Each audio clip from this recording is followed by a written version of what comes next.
Olá, irmãs, irmãos. Estamos aqui gravando mais um vídeo para a gente meditar novamente na palavra de Deus. Eu quero fazer um paralelo e meditar com você em dois textos das Escrituras. Eu gosto muito de fazer essa comparação entre Escritura com Escritura, porque nos garante cada vez mais para o nosso entendimento, não que as Escrituras devam algum esclarecimento para a gente, não é isso? Ela é perfeita, ela é divina.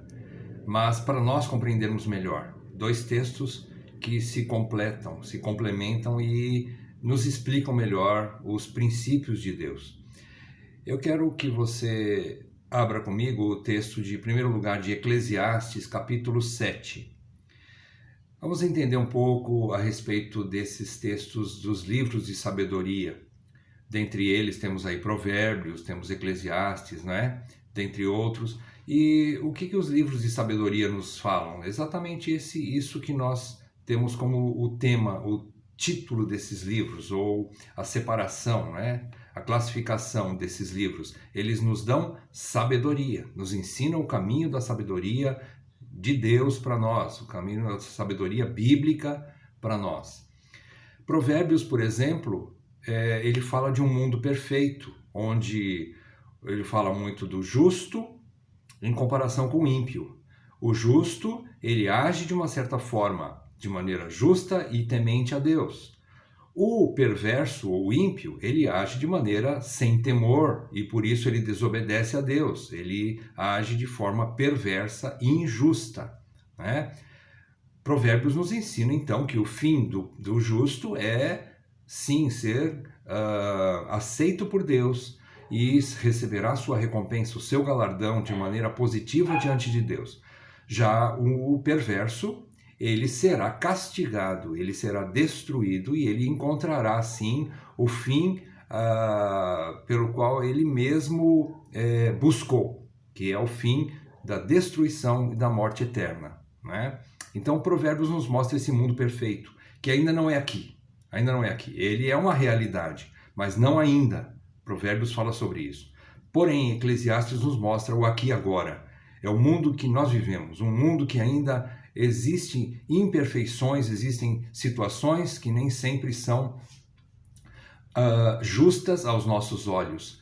E o mesmo autor de Provérbios, claro, e de Eclesiastes, o grande sábio Salomão, nos ensina isso em Eclesiastes, que esse mundo ainda é um mundo de vaidades, um mundo onde nem tudo é perfeito e onde muitas coisas acontecem que nos aborrecem ainda, e nos levam ao aborrecimento.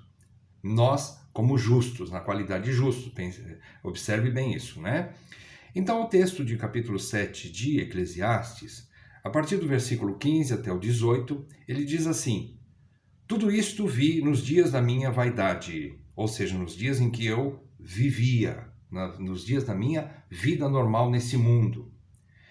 Há justo que perece na sua justiça, e há perverso que prolonga os seus dias na sua perversidade. Parece que é um contraste com o que Provérbios nos ensina.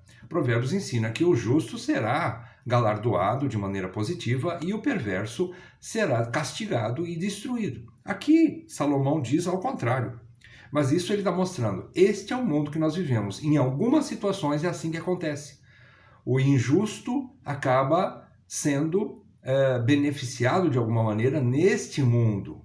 E o perverso e o prudente ou o justo muitas vezes perece, sofre neste mundo.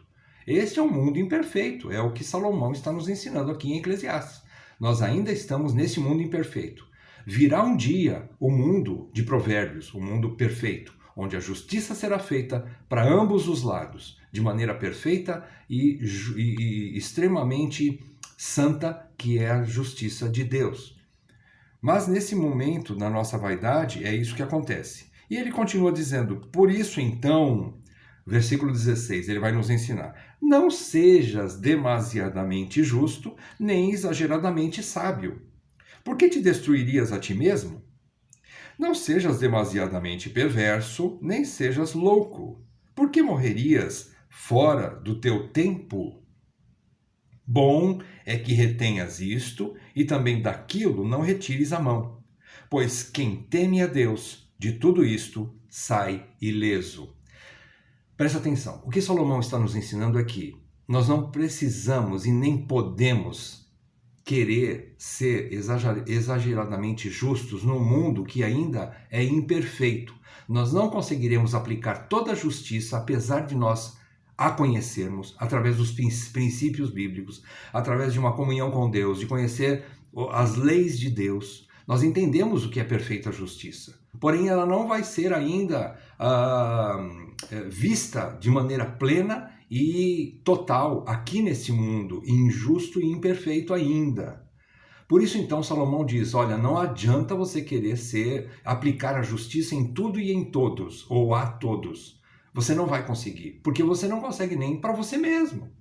E você vai te destruir a ti mesmo. Se você quiser ser extremamente justo, um perfeccionista, digamos assim, e assim você quiser viver, você vai morrer antes do tempo. Você vai se destruir a ti mesmo, diz o texto no versículo 16. Ele diz que nós não podemos querer isso de maneira plena, perfeita e total aqui neste mundo com esta carne e no mundo e com as pessoas com quem nós convivemos. Nós não podemos exigir isso nem de nós e nem dos outros, uma perfeita justiça, uma perfeição. Não sejas exageradamente sábio e nem demasiadamente justo.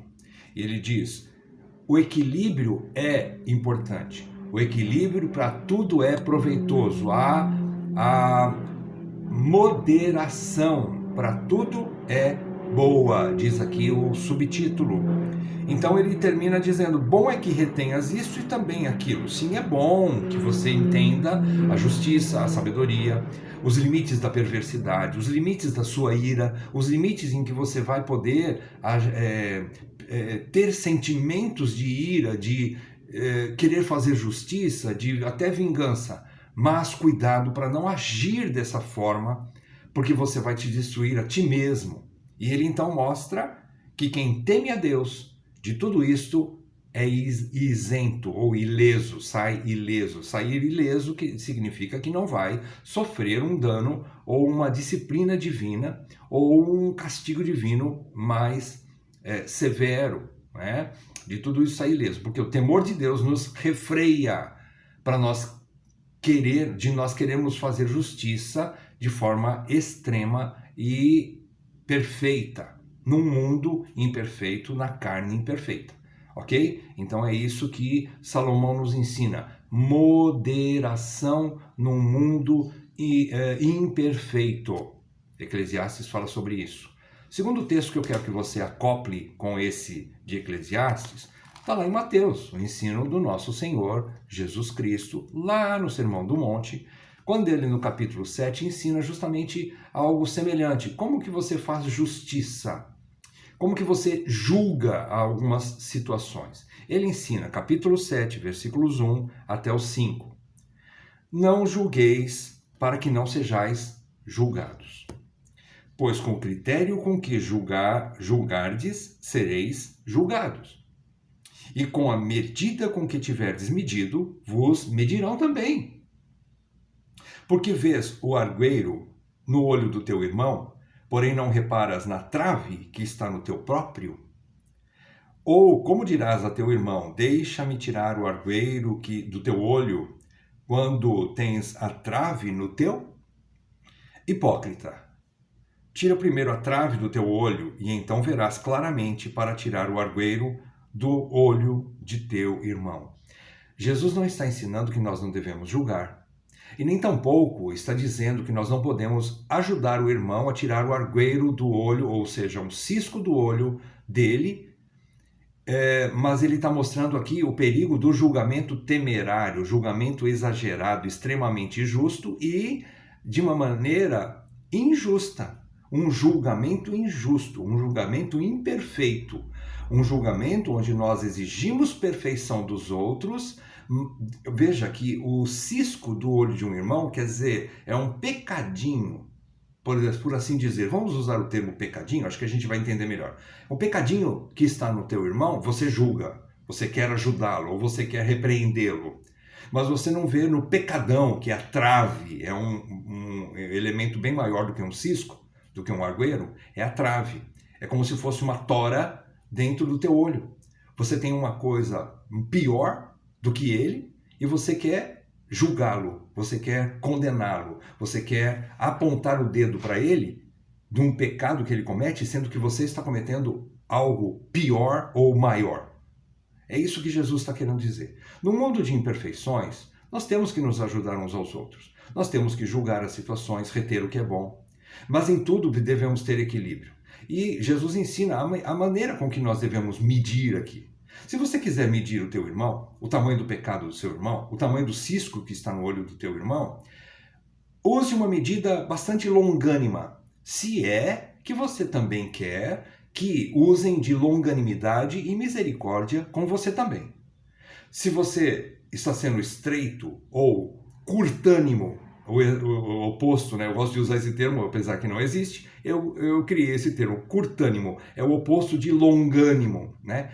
Em vez de ter longanimidade e misericórdia, se você quiser ser curtânimo, e você quiser ser justíssimo, cuidado, porque assim também você vai ser medido. Pessoas vão julgar você, e principalmente o Senhor vai julgar você com a mesma medida que você estiver julgando o outro.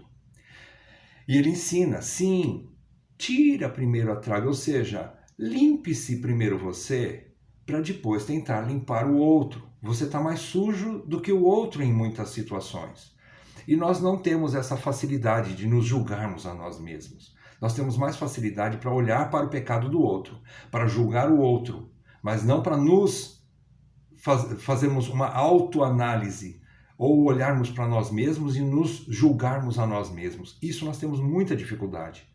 Mas é isso que nos ensina o Senhor. Primeiro faça isso e depois faça aquilo. Moderação. E para tudo é boa.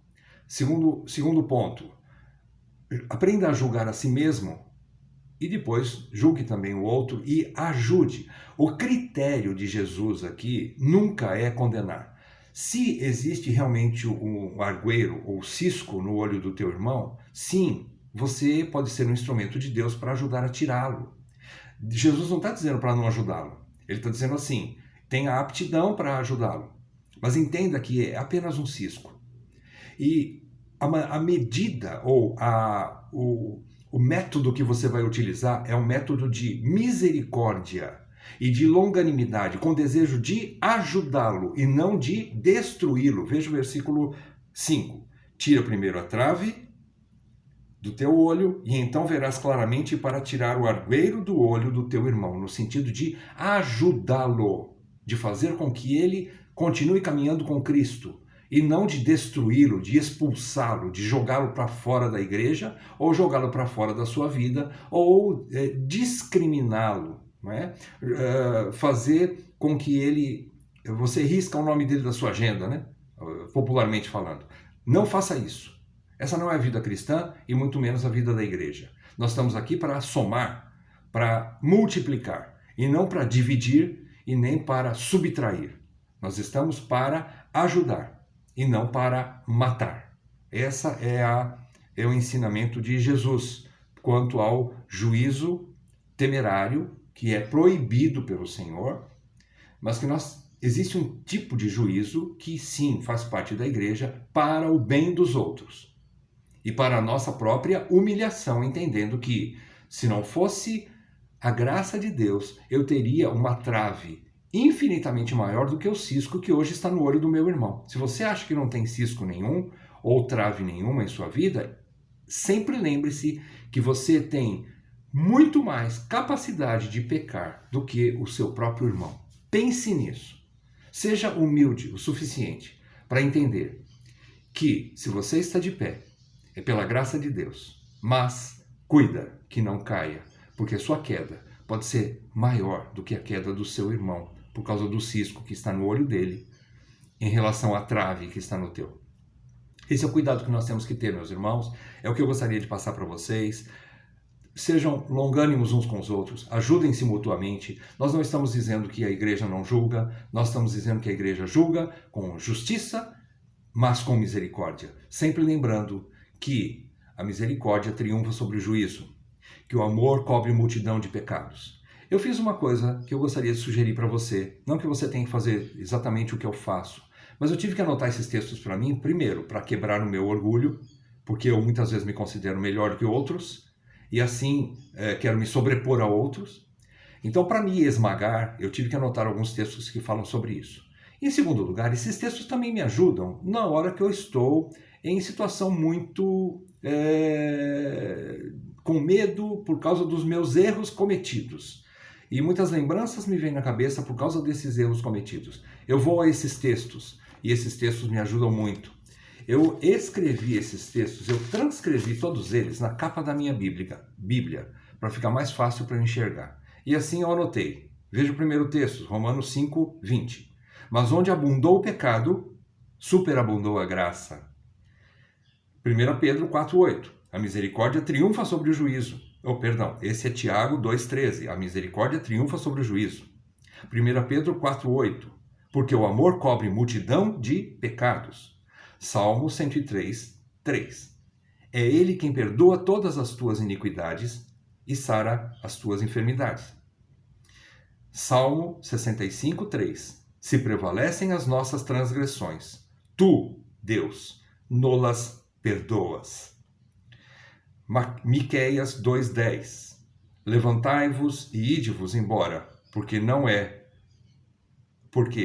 lugar aqui de descanso. Esse último texto eu coloquei para gente, para que eu possa me lembrar. Aqui ainda não é meu lugar de descanso. Aqui não é lugar de perfeição. Aqui não é lugar ainda de querer exigir perfeição de tudo e de todos, e especialmente de mim mesmo. Aqui não é o lugar de descanso. Aqui não é a minha casa ainda. Esse mundo é imperfeito, como diz o sábio lá em Eclesiastes.